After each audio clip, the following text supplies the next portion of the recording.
Chers téléspectateurs, nous sommes toujours dans le bœuf politique qui reçoit aujourd'hui Charles Vabé, consultant en stratégie et expert en communication, mais surtout directeur de la communication et de la presse du Parti démocratique ivoirien en Île-de-France, ici en France.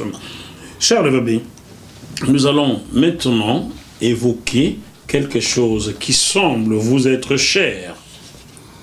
Les primaires. Y aura-t-il des primaires au sein du Parti démocratique ivoirien avant les élections présidentielles de 2020? Écoutez, depuis que nous avons décidé de rentrer dans l'opposition, de se détacher, et je crois bien sûr du RHDP, détaché bien sûr du RDR, il y a eu des personnalités politiques de premier rang, comme Adjoumani et plusieurs autres, qui ont décidé clairement d'aller contre la décision du parti. Ils ont décidé de créer un mouvement. C'est-à-dire qu'eux ne veulent pas que le PDCI soit un parti d'opposition. Ils veulent donc que le PDCI reste dans la majorité présidentielle. Majorité présidentielle. Bien. Les Adjoumani, même si on les sous-estime, il ne faut jamais sous-estimer la capacité de nuisance de celui qui est à côté de vous et demain, en fin de compte, qui se rebelle contre vous. Aujourd'hui, c'est vrai, Adjoumani draine un minimum de personnes, ça on ne le cache pas. Mais plus loin encore, Adjoumani a échoué franchement dans sa conquête de déstabiliser le PDCI. Mais Adjoumani voulait donc déstabiliser le PDCI? Mais bien sûr. C'est une accusation, hein? Ceux qui étaient derrière, parce qu'il faut le dire, c'est étape par étape, on a vu que le poids d'Adjoumani, ils ont constaté que le poids d'Adjoumani n'était pas. Qu'est-ce qui s'est passé? Nous avons vu encore le vice-président Denkan avec plusieurs ministres cadres du PDCI qui siègent au gouvernement, qui ont aussi décidé de créer bien sûr un autre mouvement, Renaissance. Vous voyez, c'est qu'on a des poids lourds. C'est la distraction, tout ça. Mais attendez, c'est du poids lourd. Hein. C'est des poids lourds qui ont décidé de créer, par exemple, pour fragiliser encore le PDCI. Lorsqu'on arrive dans cette situation, on se pose des questions. Est-ce que le président Henri Konan Bédié, est-ce qu'il est capable, même s'il y a des slogans qui sont faits à sa guise, est-ce qu'il est capable de tenir le bateau? Parce que tous les jours... De tenir le bâton. Le bateau. Le bateau. Parce que le bâton, c'est... Est-ce que M. Henri Konan Bédié reste l'homme de la situation? Est-ce qu'Henri Konan Bédié reste l'homme de la situation? Parce qu'Adjoumani est parti. Pour vous, est-ce qu'il reste l'homme de la situation? Je viens. Adjoumani est parti d'un camp, mais il y a quand même pas mal, il y a quand même des grosses têtes, franchement, qui décident. Et ce sont des poids lourds, même qu'on le veut, qu'on ne le veut pas, dans les régions respectives. Vous voyez un peu ce que je veux dire? Et nous avons besoin, franchement, de tous les fils. Et sans compter qu'il y a des gens, quand même, qui sont tapis dans l'ombre, qui veulent aussi être candidats aux élections purement présidentielles. Qui, par exemple? Vous savez, moi, j'ai entendu parler, bien sûr, de Jean-Luc Billon. Jean-Luc Billon. Qui est fils d'un industriel. Qui emploie 30 000 personnes en Côte d'Ivoire. Plus de 30 000 personnes. Et qui a décidé clairement lui-même, lorsqu'il était ministre, je crois bien, je ne sais pas si c'est du commerce, qui a décidé clairement d'aller contre les décisions en plein conseil des ministres du président Alassane Ouattara, puisque Alassane Ouattara avait décidé de favoriser un de ses éléments par rapport à une affaire de port, un truc comme ça. Il s'est opposé. Jean-Luc Billon lui-même s'est levé, il a dit qu'il fallait qu'on compte avec lui. Il y a aussi Kouadio Konan Bertin. Lorsque le président Bédié avait décidé de ne pas présenter quelqu'un aux élections purement présidentielles, Kouadio Konan Bertin dit qu'Akabé s'est levé. Lui-même, il était candidat à les élections présidentielles pour ne pas que soi-disant le PDCI meure. Il y a quand même Bani. Il y a quand même aussi, il faut le dire, le capitaine Courage. Gikawe. Ce sont des personnalités de première. Gikawe, c'est Maurice Kakou Gikawe? Maurice Kakou Gikawe. Monsieur Maurice Kakou Gikawe, numéro 2 du PDCI, que j'ai déjà interviewé via votre entremise. Oui, bien sûr.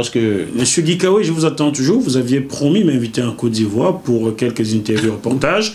Voici bientôt 2 ans, j'attends, comme les chrétiens qui attendent Jésus. Alors, monsieur Gikawe, si vous ne tenez pas la promesse que vous me faites, est-ce que vous tiendrez celle que vous faites au peuple de Côte d'Ivoire demain? Je suis tout seul et le peuple ivoirien est de millions.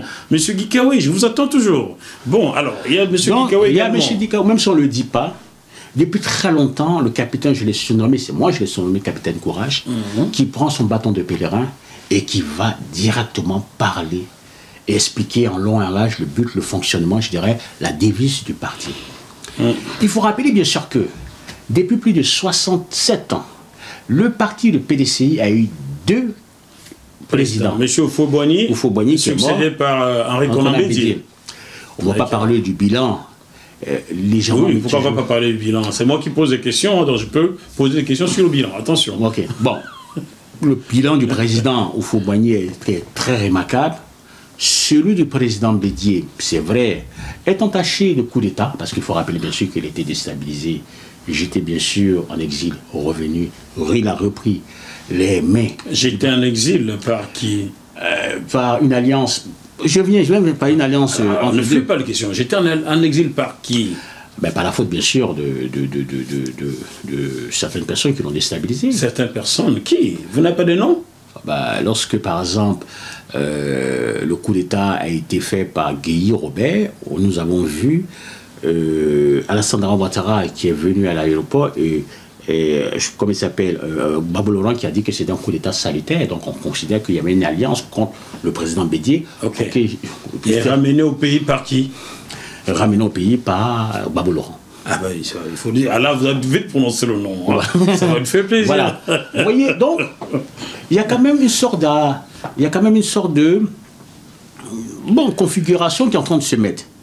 C'est un peu du méli-mélo au sein de votre parti. Ça crée... on ne sait pas qui va devenir. Ça crée. Donc moi, ça c'est personnel maintenant. Ouais. Moi je souhaiterais, c'est mon souhait. C'est vrai que le président Bédié a tenu la barre du bateau, le PDCI. Il essaie bien que mal à pouvoir restaurer l'image du PDCI avec ses alliances contre nature, parce qu'il faut le dire, aujourd'hui nous sommes en train de payer le fait qu'on a cru à quelqu'un comme Alassane Ouattara et qui ne respecte pas sa parole. Il y a des gens aujourd'hui qui le regardent, qui lui disent, monsieur le président, vous ne pensez pas qu'il y a une alternative ethnique au sein du PDCI? Alternative ethnique? Oui, mais les gens... Cela signifie? Ça veut dire que... Il y avait eu l'ivoirité hier. Aujourd'hui, il y a alternative ethnique. Ils nous créent tous nos amis ivoiriens. Il y a 2 présidents qui viennent de la même région, qui sont des Baoulés. Oui, M. Houphouët-Boigny et maintenant M. Konan Bédié sont tous Baoulés. Et maintenant, les gens sont en train de réfléchir. D'autres sont en train de réfléchir. C'est un PDCI. Mais est-ce qu'un PDCI conduit par la même ethnie durant plus de 60 ans, est-ce que ce PDCI peut conquérir, par exemple, le pouvoir d'État par le président Bédié? Donc c'est pourquoi il est important que ces personnes qui sont tapées dans l'ombre, comme Jean-Luc Billon. Jean-Luc Billon, en effet. Kwadjo Konan Bertin, dit Kakabe qui s'est dit, il ne faut pas les sous-estimer parce que c'est un très bon orateur. Dit Kawi, parce que aussi... Monsieur Maurice Kakou. Ils sont plusieurs, qu'on organise une primaire. Et cette primaire va permettre de déterminer qui sera capable de tenir le flambeau, je crois bien, du PDCI pour les élections purement présidentielles. Alors, le président Bédié, je ne dis pas que le président Bédié n'est pas apte à diriger le PDCI. Je dis que ça permettra d'éviter certaines personnes, ça permettra d'éviter certaines ambiguïtés de certaines personnes, parce qu'il faut qu'on soit clair. Parce que des gens, beaucoup ne sont pas contents. Par rapport bien sûr à l'analyse que je vais faire, où il y a le vice-président, M. Duncan, un poids lourd du PDCI. Il y a aussi des gens qui sont tapés dans l'ombre. Vous imaginez si on va aux élections présidentielles et que on suppose le président Bédié se présente et qu'il y a quelqu'un d'autre aussi qui se présente là-bas, PDCI en candidat indépendant. Et il y en a 3, franchement. Non, il y en a 3 qui se présentent en candidat indépendant. Parce qu'il faut rappeler, bien sûr, que financièrement parlant, ils sont prêts aussi, qui se présentent. Vous ne voyez pas que nous sommes en train de disperser notre voix? Vous voyez, en effet. Voilà. Donc il est important pour éviter tout ça, d'organiser des primaires. D'organiser des primaires où M. Billon, puisque M. Billon l'a dit clairement que lui, il fallait qu'on compte avec lui. Il fallait qu'on compte avec lui. Il ne faut pas sous-estimer cette parole. Aujourd'hui, M. Billon est le secrétaire exécutif au niveau, bien sûr, de la communication. De temps en temps, il fait ses sorties où je vois, où je constate. Mais ce qui est quand même étonnant, c'est qu'il fait des sorties, bien sûr, avec Djenebou, qui est chargé de communication du PDCI, bon, qui n'a jamais fait d'interview, qui dit ses discours, bon bref, je ne vais pas la blâmer, mais elle fait sa communication. Ce que je voulais dire, il faut qu'on réfléchisse, bien sûr, à pouvoir faire quelque chose de primaire pour qu'on puisse au moins ensemble, celui-là même. Charles Vabé, c'est vous, le directeur de la communication et de la presse du PDCI en Ile-de-France, qui appelez de vos voeux ces primaires-là au sein de votre parti. C'est bien ça. Moi, je vais vous dire. Vous personnellement ou bien c'est le PDCI France? Bon, les gens parlent en coulisses. Bah là, l'appel que vous lancez sur JMTV+, émane de vous ou de votre groupement en France? Mais j'ai pas de groupement, ça émane de du PDCI France? Non, ça émane pas du PDCI France. Ça émane de vous? Je suis un homme de presse. D'accord. Je suis patron d'un journal. Je fais une analyse pointue. Et je considère que, vu la situation que le PDCI est en train de traverser, j'ai l'impression, et l'impression que cela donne, c'est qu'il y a des coups bas qui seront là. Bien. Parce que, il y a Doumani qui a commencé, moyennant financé bien sûr par Alassane Ouattara, en raison de 5 milliards. Il y a les barons du PDCI, Duncan et plusieurs ministres qui siègent au gouvernement. Il ne faut pas sous-estimer ces personnes qui ont décidé. On a bien compris. Et il y a le président Bédier, qui depuis plus de combien d'années qui tient le bateau. Est-ce que, au fil de ces analyses, est-ce qu'il n'y a pas des gens aussi tapis dans l'ombre qui vont sortir un matin, qui vont nous dire, bon voilà, j'ai besoin aussi d'être candidat, puisqu'on peut être candidat indépendant, savant très bien qu'on est PDCI aussi. Donc c'est par rapport à ça que je dis clairement que je viens. Qu'il est important d'organiser des primaires. Il est important que M. Billon, qui a des projets, parce que quand on est deuxième pourvoyeur de travail en Côte d'Ivoire, il faut qu'on ait 30 000 personnes qu'on embauche. 30 000.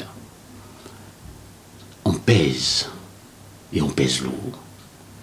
Quand on fait un chiffre d'affaires, parce qu'on donne du travail, bien sûr, à des pères et des familles. 30 000 personnes, vous imaginez 30 000 personnes dans les familles, ils ont des femmes et enfants. À cause de vous seuls, ils sont capables, franchement, de voter simplement parce que vous les donnez à manger. Plus de 30 000 personnes, c'est beaucoup.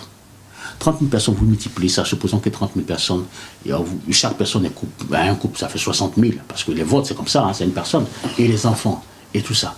Il y a beaucoup de personnes, il y a beaucoup de choses. Et les oncles, et la promotion que ces personnes dans l'entreprise, M. Billon, vont faire à gauche, à droite. Donc ça va peser en ça va peser. Vous vous focalisez beaucoup sur M. Billon. On a compris que c'est Charles Vabé, personnellement, qui souhaiterait voir des primaires au sein de son parti. On va poursuivre, Charles Vabé. Serez-vous d'accord que M. Henri Konan Bédié concourt à ces primaires-là? Mais lorsqu'il y a des primaires, c'est tout à fait normal que M. Henri Konan Bédié ne veut pas conquérir. On peut aussi lui donner une place honorifique. Il peut au moins la personne qui va sortir des primaires. Il n'est pas forcément obligé de conquérir. Ou bien, soit il se met aussi sur la même table avec tout le monde pour qu'on parle d'élection présidentielle. On parle d'aller prendre le pouvoir dans la main de quelqu'un qui a pris ça par la force, sans verser le sang des Ivoiriens. Vous ne faites pas de la communication. Moi, je vous pose des questions. Hein. Est-ce que vous êtes d'accord, vous dites que M. Konan Bédié se mette sur la même ligne de départ que tous les autres pour les primaires au sein du PDCI? Oui ou non? Écoutez, le président Bédié est le président du PDCI. On le sait. Bon. Il est président du PDCI pendant, ça fait maintenant plus de 25 ans, 30 ans qu'il est président. Je crois depuis le 7 décembre 1993, voilà. Le décès de Félix Houphouët-Boigny. C'est lui. Grâce au président Bédié, le PDCI a tenu la barre. Bien. Ma question, laissez-moi finir. Allez-y, allons droit au but. On va passer le président Bédié s'est présenté... Doit-il concourir avec les autres? Laissez-moi terminer. Terminez, mais allez-y. Le président Bédié s'est présenté la première fois aux élections présidentielles. En 2011. Je ne sais pas si vous avez le livre de Mathieu aussi.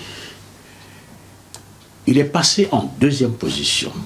Malheureusement, 600 000 voix lui ont été volées. Monsieur le Président, laissez-moi répondre à votre question, vous allez comprendre. 600 000 voix lui ont été volées. Et comme par hasard, ils l'ont mis en troisième position. Et c'est le président Alassane Ouattara de troisième position qui est venu en deuxième position sur le couvert, et ça franchement, ce n'est pas mal, du président Babou Laurent. Il a écrit même dans son livre qui vient de sortir. Donc ça veut dire que le président Bédié a toutes les chances, toute la capacité, il a les pieds sur terre, la tête sur les épaules, pour pouvoir aussi remporter ses primaires. Puisqu'il a déjà participé à l'élection. Je n'ai pas terminé. Ok, ben attendez, je ne vais pas vous laisser. C'est moi qui pose des questions, Charles Vabé. Vous êtes donc d'accord que M. Bédié concourt avec les autres pour les primaires au sein de votre parti. Il a déjà montré qu'il est capable. Pas ça. Oui. Mais laissez-moi terminer, s'il vous plaît. Il a déjà montré qu'il est capable. Vous n'êtes pas là pour vendre, monsieur, qu'on avait dit. Il a déjà montré qu'il est capable. On a compris. De faire un discours, de tenir un meeting et surtout d'expliquer en long, en large le but, le fonctionnement, je dirais même la devise de sa politique. Bien. Il a déjà montré. L'âge n'a aucune importance en politique. Plus on est âgé, plus on est sage. Et plus on est con. Mais je m'inquiète. Moi, personnellement, je m'inquiète. Je me dis que... Qu'est-ce qui vous inquiète? Je m'inquiète simplement parce que je considère que le président Bédié travaille beaucoup. Il peut se présenter, il peut gagner. Ça, il n'y a aucun problème. Mais il y a des gens tapis aussi dans l'ombre. Qui penseront autre chose et qui vont se dire que si on va aux élections et que le président Bédié est encore là, ils sont capables de se présenter en candidat indépendant. Et pour éviter qu'il se présente en candidat indépendant, il est important qu'on aille aux primaires et que dans ces primaires, que les militants, excusez-moi, que les militants du PDCI choisissent et au moins, et je crois bien, celui-là, ça permettra de renforcer notre force. Et de rassembler. De rassembler et de renforcer toute notre force. Enfin, c'est ça que je parle. Enfin, vous répondez à maintenant, si le président Bédié ne veut pas... Donc, mais le président vous a retenu, cher téléspectateur, Charles Vabé souhaiterait que le président Bédié concourt, se mette sur la même ligne de départ que les autres et qu'ils aillent aux primaires. Celui qui sera choisi sera soutenu par les autres, comme ça s'est fait dans bien d'autres pays. Alors, Charles Vabé, au moment où on fustige les comportements de certains chefs d'État africains qui sont aux affaires depuis des années, je vais citer ici M. Biya, tout le monde a tapé sur ses 85 ans d'âge, M. Henri Konan Bédié a 84 ans. Est-ce un âge raisonnable pour prétendre diriger un pays? Écoutez, moi je ne sais pas si Dieu a fait grâce qu'il a 84 ans. Quel est le problème? Dieu peut faire grâce à tout le monde d'avoir 84 ans, mais à 84 ans, on est plus à la maison à jouer avec ses petits-enfants qu'à diriger un pays. Pourquoi pas? Est-ce un âge raisonnable pour diriger un pays jeune? Dieu a fait grâce au président Henri Konan Bédié, adepte de la paix, de faire de lui aujourd'hui un sage. Il parle peu, mais lorsque ces paroles sortent, on sait que ce sont des paroles qui pèsent. On arrive à un certain moment où on se positionne sur son âge. Mais disons-nous, qui durant ce temps a pu mener par exemple le PDCI, encadrer le PDCI et donner du dynamisme au PDCI sur le président Bédié? Le président Bédié n'est pas venu comme ça par hasard. Il a été, au sein du parti, il y a eu un congrès qui s'est passé. Ouais. Il y avait bien sûr beaucoup de personnalités qui se sont présentées. Il y a eu le congrès, le 12e congrès, où Djidji Madi s'est présenté contre, c'est le numéro 2 qui s'est présenté contre le président Bédié pour prendre sa place. Lui-même, il s'est présenté aussi. Il n'a pas eu peur de se présenter. Il y avait quoi du Konan Bertin qui s'est présenté? Le président Bédié est passé largement. Quel est le problème de son âge? Est-ce que cela veut dire que son âge pose problème? Lorsque son âge pose problème, s'il n'est plus dans l'incapacité de marcher, de parler, il s'exprime, il mange, il parle, il vit, il s'amuse. On a l'impression d'assister à un jeu. Est-ce que vous savez, Charles Vabé, la définition d'un sage dans le cocon africain? Un sage, c'est celui qu'on voit peu, qu'on entend peu et qu'on consulte. Alors, si quelqu'un est un sage, il ne devrait pas être devant la scène, mais plutôt dans l'arrière-cour, en attendant qu'on le sollicite pour des conseils. Vous voyez, c'est ça le problème. À 84 ans, bientôt 85, est-ce raisonnable? Il n'y a qu'en Afrique qu'on voit des chefs d'État de plus de 70 ans au pouvoir. Est-ce raisonnable? Il a été président, il a été chassé du pouvoir. Est-ce raisonnable qu'on le chasse du pouvoir? Nous parlons de son âge. Non, on va être et c'est moi qui pose des questions, c'est pas vous. Si vous voulez, on échange de place et je vous réponds. Je viens. Est-ce raisonnable? On échange de place? Est-ce raisonnable? Non, je viens, non. Ben voilà. Est-ce raisonnable? Est-ce raisonnable que ce dernier, qui fut chassé du pouvoir par une alliance purement machiavélique entre le président Gbagbo Laurent... Une alliance dont vous faisiez partie à l'époque, quand vous travailliez pour Simon Gbagbo. Est-ce raisonnable que ce dernier... Après avoir été chassé du pouvoir, on a vu qu'il n'a jamais été dans le ghetto pour préparer une armée de rébellion pour venir reprendre son pouvoir. Mais il a soutenu celui qui a tenu une rébellion pour venir au pouvoir. Je viens. Oui, mais si. Et allons-y là-dessus, vous nous amenez là-dessus, je vous amène dessus. Il a soutenu celui qui a versé le sang des Ivoiriens pour arriver au pouvoir. Je viens. Est-ce la sagesse? Laissez-moi répondre à votre question. Durant ce temps, depuis plus de 30 ans, le président Bédié est resté patient. Parce que vous savez, en politique aujourd'hui... Il est resté patient durant 30 ans? Depuis qu'on l'a chassé du pouvoir. Non, ça fait pas 30 ans. Hein. 25 ans, je sais pas. Même pas. Bon, c'est pas grave. Depuis ce temps, il est resté patient. Jamais de la vie, le président Bédié est allé contre les décisions de l'État de Côte d'Ivoire, c'est-à-dire lancer des paroles fortes de déstabilisation, comme le fait Alassane Ouattara lorsque ce dernier était dans l'opposition. Lorsque Alassane Ouattara était dans l'opposition, qu'est-ce qu'il vient? Il dit: je vais rendre ce pays ingouvernable. Il a rendu ingouvernable. Il dit que Gbagbo Laurent, on va tomber comme un fruit pourri. Il a fait. Il a dit: de toute façon, je vais... Ce pouvoir de Bédié qu'il a confondu comme pouvoir moribond, il dit: je vais le faire tomber. Il a fait tomber. Avec le soutien de Bédié. C'est quand même curieux. Non. Il voulait faire tomber le pouvoir de Bédié. Il a fait tomber avec le concours de Bédié. Attendez. Ça, c'est formidable. Attendez, je viens. Voici Alassane Ouattara lui-même en personne qui n'a pas pu supporter une opposition. Le président Bédié, durant ces temps à supporter l'opposition, il a expliqué cours par cours, maison par maison, militant par militant, que nous allons reprendre le pouvoir dans des conditions sans même verser le sang. Ce n'est pas parce qu'on a fait une alliance contre nature, parce qu'on ne connaissait pas l'homme, qu'aujourd'hui, on va à la chose. Nous, on dit clairement que l'âge du président Bédié n'a aucun problème. Le président Bédié a 84 ans. Pourquoi voulez-vous que on... Mais est-ce qu'il ne parle pas? Est-ce qu'il ne lit pas un discours? Est-ce qu'il ne peut pas expliquer le programme du PDCI? Est-ce qu'il n'est pas capable de gérer? S'il n'est pas capable de gérer, vous allez voir que les membres du Grand Conseil immédiatement vont le démettre. C'est ça que vous ne comprenez pas aujourd'hui. Parce qu'au PDCI, il y a quoi? Il y a le président qui est là, il y a le secrétaire exécutif, et les membres du Grand Conseil. Il y a quand même... Et les membres du Grand Conseil sont vraiment autonomes, ils sont capables de démettre qui ils ont envie de démettre. C'est parce que le président Bédié, dans son âge, l'âge qu'il a, il est capable d'expliquer beaucoup de choses. Moi, je viens ici parler de primaire parce que je considère que, vu que le président Bédié est un homme sage, est un homme rempli de conviction, parce qu'il faut le dire, mais d'éviter, parce qu'on va prendre le pouvoir en 2020, d'éviter qu'il y ait ce qu'on appelle sur des cacophonies. Il y a eu un congrès que lui-même il a compétit, il peut avoir ce qu'on appelle des primaires, qu'il peut compétir aussi, mais l'âge n'a absolument rien à voir. Bien. Alors, et puis c'est une bénédiction d'avoir en vous écoutant, on lit entre les lignes, vous avouez que le président Bédié a pu se tromper hier en soutenant Alassane Ouattara. Est-ce vrai ou faux? Ben écoutez, moi-même je l'ai combattu. Vous avez combattu qui? Moi j'ai combattu le président Bédié. Est-ce qu'il s'est trompé hier en soutenant Ouattara? Bien sûr qu'il s'est trompé. Il s'est trompé, ça je le dis, il s'est bien trompé. Moi j'étais bien sûr avec Issi Amara. J'ai fait la campagne d'Issi Amara.